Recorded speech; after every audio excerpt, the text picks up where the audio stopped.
We're almost done with the jokes, so let's keep on going. Since na lumipat tayo ng location, may tatanong ako sa inyo. If magkataon na 1 year tayo hindi magkita, kilala niyo pa rin ba ako? Oo naman. 5 years tayo hindi magkita, kilala niyo pa rin ba ako? Oh, Knock knock. who's there? Tignan niyo. Ngayon pala magkasama tayo, bakit? Ilan kayong tunay na magkakapatid? 4 po, tapos 3 po yung anak sa labas.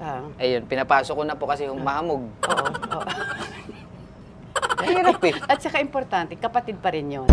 Kung hindi mo kakilala si Alex, tapos bigla kayong nag-meet sa isang lugar, anong magiging reaction mo? Siyempre po, titingnan ko yung laman pa rin ng loob ng bag ko, kung kumpleto pa rin. Ikaw yung mukhang snatcher sa ating dalawa. Inaamin ko, may itsura din ako mukhang manggagansya.